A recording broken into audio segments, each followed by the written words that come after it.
പ്രിയപ്പെട്ട പ്രേക്ഷകരെ, കഴിഞ്ഞ ദിവസം ഇറാന്റെയും ഇസ്രയേലിന്റെയും നടുവിൽ എന്താണ് സംഭവിച്ചത് എന്ന് കൃത്യമായി വിശദീകരിക്കാനാണ് നമ്മൾ ഇന്ന് ശ്രമിക്കുന്നത്. നമുക്കറിയാം, ആഴ്ചകളോളം ലെബനാനിൽ ആക്രമണം നടത്തരുതെന്നും ലെബനാനിൽ ഇനി ആക്രമണം തുടർന്നു കഴിഞ്ഞാൽ ഞങ്ങൾക്ക് പ്രതികരിക്കേണ്ടി വരുമെന്നും തവണകളായി ഇറാൻ മുന്നറിയിപ്പ് നൽകി. ഇറാൻ വെറുതെ മുന്നറിയിപ്പ് നൽകുന്ന ഒരു രാജ്യമല്ല. ഇറാൻ മുന്നറിയിപ്പ് നൽകിയിട്ടും അമേരിക്കൻ പ്രസിഡന്റ് ഡൊണാൾഡ് ട്രംപ് ഇസ്രയേലിന്റെയും ലെബനാനിന്റെയും ഇടയിൽ വെടിനിർത്തൽ കരാർ നിലവിൽ വന്നു എന്ന് തവണകളായി പറഞ്ഞിട്ടും ഇസ്രയേലി പ്രധാനമന്ത്രി ബെന്യാമിൻ നെതന്യാഹുവിന്റെ നേതൃത്വത്തിൽ ബൈറൂത്തിലേക്ക് ആക്രമണങ്ങൾ തുടർന്നു. ബൈറൂത്തിലെ സാധാരണക്കാരായ ജനങ്ങളെയും വീടുകൾക്കു നേരെയും ആക്രമണങ്ങൾ നടത്തുകയും വളരെ വലിയ ഭീകരാന്തരീക്ഷം സൃഷ്ടിക്കുകയും ചെയ്തപ്പോൾ ഇറാൻ കഴിഞ്ഞ ദിവസം രാത്രി പൊടുന്നനെ ഇസ്രയേലിലേക്ക് ആക്രമണം അഴിച്ചുവിടുകയായിരുന്നു. ബെന്യാമിൻ നെതന്യാഹു പറയുന്നത് ഈ ആക്രമണത്തെ ഇറാൻ ഒരു പുതിയ സമവാക്യം നിർദ്ദേശിക്കാൻ ശ്രമിച്ചിരിക്കുന്നു എന്നാണ്. അത് ഞങ്ങൾക്ക് അംഗീകരിക്കാൻ കഴിയില്ല എന്നാണ് ബെന്യാമിൻ നെതന്യാഹു പറഞ്ഞത്. പക്ഷേ ഇറാൻ പഴയ ഇറാൻ അല്ലെന്ന് നെതന്യാഹുവിനും ട്രംപിനും അറിയാം. അതുകൊണ്ട് തന്നെ ട്രംപ് പൊടുന്നനെ ചാടി വീണുകൊണ്ട് ബെന്യാമിൻ നെതന്യാഹുവിനോട് തിരിച്ചടിക്കരുതെന്ന ഉപദേശമാണ് കൊടുത്തത്. പോരാ, അത് മാത്രവുമല്ല, പിന്നെ ബെന്യാമിൻ നെതന്യാഹു ആക്രമണം നടത്തിയപ്പോൾ ട്രംപ് പറഞ്ഞു, ബീബി നീ ഒറ്റക്കായി പോകും, ഇനിയും ഇത്തരത്തിലുള്ള അപകടകരമായ ആക്രമണത്തിലേക്ക് താൻ മുതിരുകയാണെങ്കിൽ താൻ ഒറ്റയ്ക്ക് യുദ്ധം ചെയ്യേണ്ടി വരും എന്ന് നെതന്യാഹുവിനെ ഭീഷണിപ്പെടുത്തി അല്ലെങ്കിൽ പേടിപ്പിച്ചു എന്നാണ് ഇസ്രയേലി മാധ്യമങ്ങൾ അടക്കം എല്ലാ അന്താരാഷ്ട്ര മാധ്യമങ്ങളും റിപ്പോർട്ട് ചെയ്യുന്നത്. അതായത് ഒരു സൂചന എന്നോണം ഇറാന്റെ ഭാഗത്ത് നിന്ന് ഇസ്രയേലിലെ സൈനിക ബേസിലേക്ക് 10ഓളം മിസൈൽ ആക്രമണങ്ങളാണ് ഇറാൻ നടത്തിയത്. ഇറാൻ ഈ ആക്രമണം നടത്തിയത് അമേരിക്കയുടെയും ഇസ്രയേലിന്റെയും സഹായത്തോടുകൂടി ഇസ്രയേലി സൈനികരും അമേരിക്കൻ സൈനികരും ചേർന്നുകൊണ്ട് ഈ മിസൈലുകളെ തടഞ്ഞു എന്നാണ് ഇസ്രയേലി മാധ്യമങ്ങൾ റിപ്പോർട്ട് ചെയ്യുന്നത്. എന്തോ കാരണം ജനവാസ കേന്ദ്രങ്ങളിലേക്ക് ഇറാൻ ആക്രമണം അപ്പോൾ നടത്തിയിട്ടില്ല. അതായത് ഇസ്രയേലിലെ സൈനിക ബേസിലേക്കാണ് നടത്തിയത്. അവിടെ വീണു എന്ന റിപ്പോർട്ടുകൾ പലപ്പോഴും ഉണ്ട്. പക്ഷേ നമുക്കറിയാം, ഇസ്രയേലിൽ പലപ്പോഴും മൂടിവെക്കുന്ന സ്വഭാവമാണുള്ളത്. സൈനിക കേന്ദ്രത്തിനുള്ളിലാണ് വീണതെങ്കിൽ അവരത് പറയാനുള്ള സാധ്യതയില്ല. ഏതോ അതിനുശേഷം ഒരു രീതിയിലും തിരിച്ചടിക്കരുതെന്ന് ട്രംപ് ആജ്ഞാപിച്ചിട്ടുണ്ടെങ്കിലും ബെന്യാമിൻ നെതന്യാഹുവിന് തിരിച്ചടിക്കാതെ വയ്യ എന്ന രീതിയിലേക്ക് വരികയും ഇറാനിലെ ചില തന്ത്രപ്രധാന കേന്ദ്രങ്ങളിലേക്ക് ഇസ്രയേൽ ആക്രമണം നടത്തി എന്ന് പറയുകയും ചെയ്തു.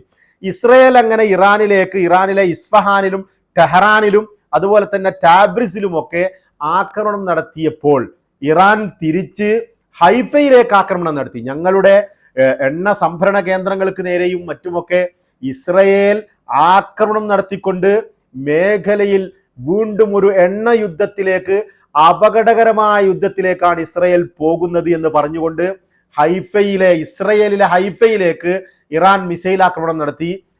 എണ്ണ ശുദ്ധീകരിക്കുന്ന കേന്ദ്രത്തിലേക്കും തന്ത്രപ്രധാനമായ ഹൈഫ നഗരത്തിന്റെ മറ്റു ഭാഗങ്ങളിലേക്കും ഇറാൻ ആക്രമണം നടത്തി എന്നുള്ളതാണ്. അങ്ങനെ ഇറാന്റെ ആക്രമണം തുടർന്നു കഴിഞ്ഞപ്പോൾ ഇസ്രയേൽ പറയുന്നത് 2 തവണ ഞങ്ങൾ ഇറാനെ ആക്രമിച്ചിട്ടുണ്ട്. ഇതിനൊക്കെ ഇടക്ക് ട്രംപ് നിരവധി തവണ ബെന്യാമിൻ നെതന്യാഹുവിനെ ബന്ധപ്പെടുകയും ഏതെങ്കിലും രീതിയിൽ യുദ്ധം അവസാനിക്കണം, ആക്രമണം അവസാനിപ്പിക്കണം, നീ തിരിച്ചടിക്കരുത് എന്ന് തവണകളായി പറഞ്ഞുകൊണ്ടിരിക്കുന്നുണ്ട്.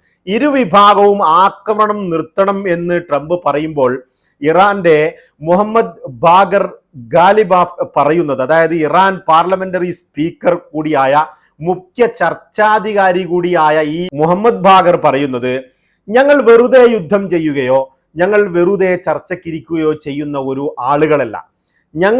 ഞങ്ങൾക്ക് വേണ്ട സമയത്ത് ചർച്ചയ്ക്കിരിക്കും, ഞങ്ങൾക്ക് വേണ്ടപ്പോൾ ഞങ്ങൾ യുദ്ധം ചെയ്യും. അതായത് ലെബനാൻ ഞങ്ങളുടെ സൗഹൃദ രാജ്യമാണ്, ലെബനാനിനെ ആക്രമിക്കരുതെന്ന് ഞങ്ങൾ പറഞ്ഞിട്ടുള്ളതാണ്. അവിടേക്ക് ഇനി ആക്രമിച്ചു കഴിഞ്ഞാൽ ഞങ്ങൾ വീണ്ടും ആക്രമിക്കും. ഇപ്പോൾ തൽക്കാലം ഞങ്ങൾ ആക്രമണം നിർത്തുന്നു. അതായത് ഇറാൻ പറഞ്ഞത് ഈ മുമ്പ് നടന്നതിൽ നിന്ന് ഒരു വ്യത്യാസവുമില്ലാതെ സയനിസ്റ്റ് ഭരണകൂടവും അമേരിക്കയും ഞങ്ങളോട് വീണ്ടും വെടിനിർത്തലിന് വേണ്ടി യാചിക്കുന്നു എന്നാണ്. ഇത്തരത്തിൽ ഇറാന്റെ ഭാഗത്ത് നിന്ന് ആക്രമണം ഉണ്ടായപ്പോൾ വെടിനിർത്തലിന് വേണ്ടി ട്രംപ് ഇരുവിഭാഗത്തോടും യാചിച്ചു എന്നാണ് അന്താരാഷ്ട്ര മാധ്യമങ്ങൾ പറയുന്നത്. അത് മാത്രമല്ല, ട്രംപ് തന്നെ പറയുന്നത് നിരവധി തവണ ട്രംപ് സോഷ്യൽ മീഡിയയിലൂടെ ഇത്തരത്തിലുള്ള പോസ്റ്റുകൾ പങ്കുവെച്ചു. ഒരു വെടിനിർത്തലിന് വേണ്ടി, ഒരു സമാധാനത്തിന് വേണ്ടി ഇരുവിഭാഗവും ശ്രമിച്ചുകൊണ്ടിരിക്കുകയാണെന്നും വിഡ്ഢിത്തരപരമായ കാര്യങ്ങളൊന്നും ആരും ചെയ്യരുതെന്നും അതുപോലെ ബ്ലോക്കേഡ് തുടരുമെന്നും ഉടനടി തന്നെ ഒരു കരാറിൽ ഇറാനുമായി അമേരിക്ക എത്തുമെന്നൊക്കെയുള്ള ട്രംപിന്റെ ട്രൂത്ത് സോഷ്യലിലൂടെ ഇത്തരത്തിലുള്ള ചില എഴുത്തുകളും മറ്റുമൊക്കെ വന്നുകൊണ്ടിരുന്നു എന്നുള്ളതാണ്. പക്ഷെ ഇറാൻ പറഞ്ഞു, ഞങ്ങൾ തൽക്കാലം ആക്രമണം നിർത്താം, പക്ഷേ ലെബനാനിനെ ബൈറൂട്ടിലേക്ക് ഇനി ആക്രമണം ആരംഭിച്ചു കഴിഞ്ഞാൽ, തുടർന്നു കഴിഞ്ഞാൽ തീർച്ചയായും ഞങ്ങളിൽ നിന്ന് അതികഠിനമായ ശക്തമായ ഇതുവരെ കണ്ടിട്ടില്ലാത്ത ആക്രമണം പ്രതീക്ഷിക്കേണ്ടി വരും എന്ന് വാൺ ചെയ്തുകൊണ്ട് തൽക്കാലം ഞങ്ങൾ ആക്രമണം നിർത്തുന്നു എന്ന് പറയുകയും ഇറാന്റെ എയർ സ്പേസുകളൊക്കെ തുറക്കുകയും എയർപോർട്ടുകളിലെ പ്രവർത്തനങ്ങൾ സാധാരണ രീതിയിലേക്ക് കൊണ്ടുപോകുകയും ചെയ്തു എന്നുള്ളതാണ്. അതിനുശേഷം ഇസ്രയേലും പറഞ്ഞു, ഞങ്ങളും ഇറാനിലേക്കുള്ള ആക്രമണം നിർത്തിയിരിക്കുന്നു. ഞങ്ങൾ ലെബനാനിലെ ആക്രമണം നിർത്തണമെങ്കിൽ ലെബനാനിൽ നിന്ന് ഞങ്ങൾക്കെതിരെയുള്ള ആക്രമണം വന്നു കഴിഞ്ഞാൽ ഞങ്ങൾ തിരിച്ചടിക്കുമെന്ന് ഇസ്രയേലിന്റെ പ്രതിരോധ മന്ത്രി ഇസ്രയേൽ കെറ്റ്സും പറഞ്ഞു എന്നുള്ളതാണ്. അതായത് ഒരു രീതിയിൽ പറഞ്ഞു കഴിഞ്ഞാൽ ഇറാന്റെ ആക്രമണത്തോടുകൂടി ലെബനാനിലെ ബൈറൂത്തിലേക്കും മറ്റുമൊക്കെയുള്ള അതിപ്രധാനമായ അതിശക്തമായ ആക്രമണത്തിൽ നിന്ന് ഇസ്രയേൽ പിന്തിരിഞ്ഞിരിക്കുന്നു. അതാണ് ഇറാൻ പറഞ്ഞത്. ഒരു തവണ ഞങ്ങൾ ചർച്ചകൾ അവസാനിപ്പിക്കുമെന്ന് ഭീഷണിപ്പെടുത്തിക്കൊണ്ട് ലെബനാനിലേക്കുള്ള ആക്രമണങ്ങൾ നിർത്തിച്ചു. ഇപ്പോൾ മറ്റൊരു തവണ ഇസ്രയേലിലേക്ക്, സയനിസ്റ്റ് റിജീമിലേക്ക് ആക്രമണം നടത്തിക്കൊണ്ട് തന്നെ ലെബനാനിലെ ആക്രമണം നിർത്തിക്കാൻ ഞങ്ങൾക്ക് കഴിഞ്ഞു എന്നാണ് ഇറാൻ അവകാശപ്പെടുന്നത്. ഇതിനൊക്കെ നടുവിൽ ഇറാൻ ഇസ്രയേലിലേക്ക് ആക്രമണം നടത്തുമ്പോൾ തന്നെ ഹിസ്ബുള്ള ഒരു ഭാഗത്ത് നിന്ന് ആക്രമണം നടത്തുന്നുണ്ട്.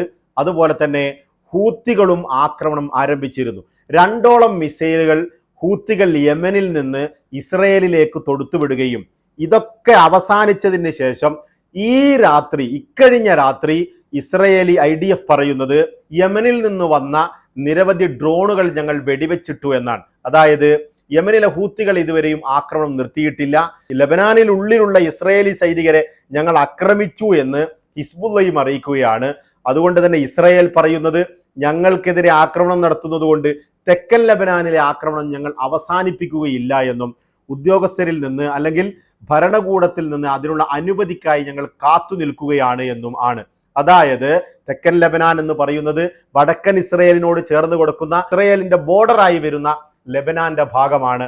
അവിടെ ഞങ്ങൾക്ക് ആക്രമണം നിർത്താൻ കഴിയില്ല എന്ന് ഇസ്രയേലി ഉദ്യോഗസ്ഥർ പറയുകയാണ്. ഇതൊക്കെ ചർച്ച ചെയ്യാൻ വേണ്ടിയും ട്രംപിന്റെയും മറ്റും ലെബനാനിലെ ആക്രമണങ്ങളും ഇറാനിലെ ആക്രമണങ്ങളും മറ്റുമൊക്കെ ചർച്ച ചെയ്യാൻ വേണ്ടി ബെന്യാമിൻ നെതന്യാഹുവിന്റെ പൂർണ്ണ സുരക്ഷാ ക്യാബിനറ്റ് യോഗം ഇന്നലെ രാത്രി നടന്നിട്ടുണ്ടാകും. അതിന്റെ തീരുമാനങ്ങൾ ഇസ്രയേലി മാധ്യമങ്ങൾ പുറത്തുവിട്ടത് കണ്ടിട്ടില്ല. അല്പസമയത്തിന് ശേഷം അതൊക്കെ വരുമായിരിക്കും. അതുപോലെ ഹൂത്തികൾ ഇസ്രയേലിലേക്ക് ആക്രമണം നടത്തുകയും അത് മാത്രം പോരാ, ബാബുൽ മന്ദബ് അതായത് ചെങ്കടലിലൂടെയുള്ള ഇസ്രയേലിന്റെ കപ്പലുകളെ ആക്രമിക്കുമെന്ന് ഭീഷണിപ്പെടുത്തുകയും ഒരു ഇസ്രയേലി കപ്പലിനെ ആക്രമിച്ചു എന്ന് അറിയിക്കുകയും ചെയ്തു എന്നുള്ളതാണ്. അത് തന്നെയാണ് ഇറാൻ പറഞ്ഞത്. ഈ സയനിസ്റ്റ് ഭരണകൂടം ഈ രീതിയിൽ പോയത് കൊണ്ട് തന്നെ അവരൊരു പാഠം പഠിക്കും. ഞങ്ങളുടെ സഖ്യകക്ഷികളായ യമനിലെ സായുധ സംഘം ഏർപ്പെടുത്തിയിട്ടുള്ള സമുദ്ര ഉപരോധം സയനിസ്റ്റ് ഭീകരരെ ഒരു പാഠം പഠിപ്പിക്കുമെന്ന് ഇറാൻ വ്യക്തമാക്കിയിരിക്കുകയാണ്. ഹൂത്തികൾ ബാബുൽ മന്ദബ് പൂട്ടുകയും ഇപ്പുറത്ത് സ്ട്രെയിറ്റ് ഓഫ് ഹോർമുസ് കടലിടുക്ക് ഇറാനും ബന്ദ് ചെയ്തതോടുകൂടി ഒരു വലിയ എണ്ണ പ്രതിസന്ധി ലോകത്തുണ്ടാകുമോ എന്ന് നിരീക്ഷിക്കേണ്ടിയിരിക്കുന്നു. നമുക്കറിയാം ലോകത്തിന്റെ വലിയൊരു ഭാഗം എണ്ണയും ഈ 2 കടലിടുക്കുകൾ വഴിയാണ് കടന്നു പോകുന്നത്.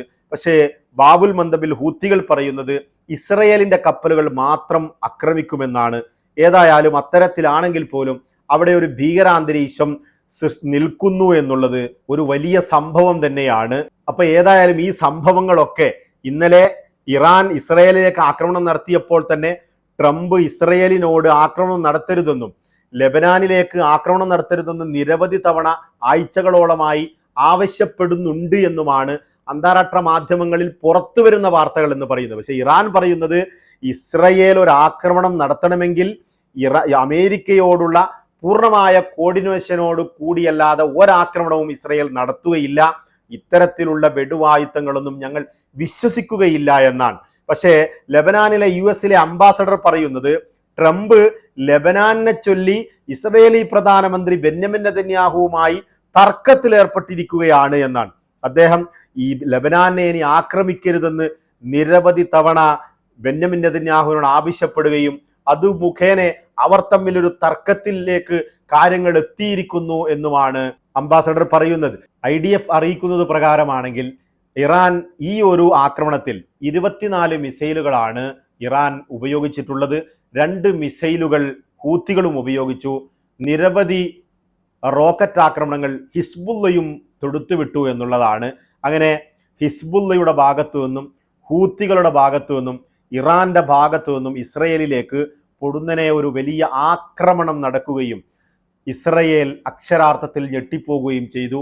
ഇതിനൊക്കെ വലുത്, ഏറ്റവും വലുത്, ഇസ്രയേലിന്റെ കപ്പലുകളെ ബാബുൽ മന്ദബിൽ തടഞ്ഞു നിർത്തുകയും ആക്രമിക്കുകയും ചെയ്യുന്നു എന്ന് പറയുകയും ആക്രമിക്കുകയും ചെയ്തതാണ്.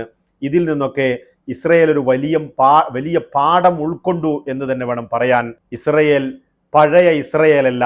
ഇസ്രയേലിന് ഇറാനെ കൃത്യമായി മനസ്സിലായിരിക്കുന്നു, അല്ലെങ്കിൽ അമേരിക്കക്കും ഇസ്രയേലിനും ഇറാനെ കൃത്യമായി മനസ്സിലായിരിക്കുന്നു എന്ന സന്ദേശമാണ് ഇതിൽ നിന്ന് നമുക്ക് മനസ്സിലാക്കാൻ കഴിയുന്നത്. കാരണം ഏതെങ്കിലും കാരണം കിട്ടിയാൽ ഗസയിലേക്കും ലെബനാനിലേക്കുമൊക്കെ ആക്രമണങ്ങൾ അഴിച്ചുവിടുകയും മാസങ്ങളായി ആക്രമണം നടത്തി അന്താരാഷ്ട്ര സമൂഹം മുഴുവനും ആവശ്യപ്പെട്ടു കഴിഞ്ഞാലും ആക്രമണം അവസാനിപ്പിക്കാതെ പിഞ്ചു കുഞ്ഞുങ്ങളെയും സാധാരണക്കാരെയും കൊന്നൊടുക്കുന്ന സ്വഭാവമുള്ള ബെന്യാമിൻ നെതന്യാഹു ഒരാക്രമണം ഇറാന്റെ ഭാഗത്ത് നിന്ന് ഇങ്ങോട്ടേക്ക് ആദ്യമായി ഉണ്ടായിട്ടും അതിനോട് ഞങ്ങൾ ആക്രമണം നിർത്തുന്നു എന്ന് മണിക്കൂറുകൾക്കകം തന്നെ ഇറാനിലേക്ക് ഒരു ചെറിയ ആക്രമണം നടത്തി ഞങ്ങൾ ഇനി ഇറാനിലേക്ക് ആക്രമണം നടത്തില്ല എന്ന് പ്രഖ്യാപിക്കണമെങ്കിൽ ഇസ്രയേലിന്റെ ദുർബലതയെയും അല്ലെങ്കിൽ ഇറാന്റെ ശക്തിയെ അളക്കുന്ന അളവുകോൽ അവരുടെ കയ്യിൽ ഇല്ല എന്നുള്ള കൃത്യമായ സന്ദേശമാണ് ഇത് നൽകുന്നത്. പഴയ വീര്യം ഇസ്രയേലിനോ അമേരിക്കക്കോ ഇല്ല.